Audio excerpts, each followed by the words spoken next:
जो कानून धर्म के आधार पर देश को बांटते, जो ऊंच नीच का कारण बन जाते हैं, ऐसे कानूनों को आधुनिक समाज में कोई स्थान नहीं हो सकता है। और इसलिए मैं तो कहूंगा, अब समय की मांग है कि देश में एक सेकुलर सिविल कोड हो।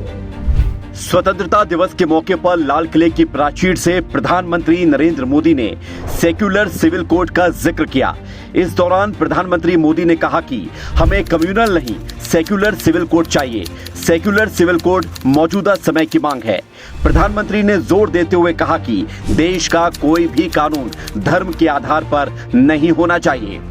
कानून धर्म के आधार पर देश को बांटते, जो ऊंच नीच का कारण बन जाते हैं, ऐसे कानूनों को आधुनिक समाज में कोई स्थान नहीं हो सकता है। और इसलिए मैं तो कहूंगा, अब समय की मांग है कि देश में एक सेकुलर सिविल कोड हो।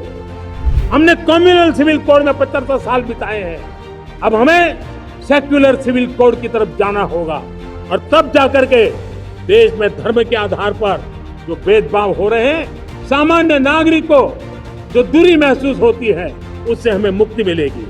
किसी को उम्मीद नहीं थी कि लाल किले की प्राचीर से पीएम मोदी कुछ इस तरह का जिक्र भी कर सकते हैं। पीएम मोदी ने जैसे ही सेक्युलर सिविल कोड का जिक्र किया तो तुष्टीकरण की राजनीति करने वाले बिलबिला उठे। उन्होंने लोगों को गुमराह करना शुरू कर दिया। इन लोगों की बातों में आने से पहले हर भारतीय, चाहे वो किसी भी धर्म, किसी भी जाति का हो, ये समझना चाहिए कि इस तरह के कानून की क्यों जरूरत है।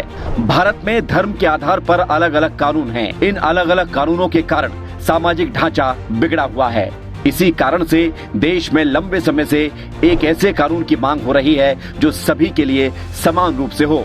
इससे सभी जाति, धर्म, वर्ग और संप्रदाय को एक ही सिस्टम में लाए जाने का प्रस्ताव है, जिससे धर्म के आधार पर भेदभाव खत्म हो जाएगा। इस कानून के बाद मुस्लिमों समेत किसी भी समुदाय में कम उम्र में लड़की की शादी अपराध हो जाएगी। हिंदू, सिख और ईसाई के साथ साथ मुस्लिमों में तलाक के नियम एक जैसे होंगे। मुस्लिम महिलाएं भी हिंदू महिलाओं की तरह कहीं से भी बच्चा गोद ले सकेंगी। सभी धर्मों में एक ही शादी कर सकेंगे। 4 शादी या बहु विवाह पर रोक लगेगी। सभी धर्म में संपत्ति में अधिकार, खासकर महिलाओं के लिए एक समान कानून होगा।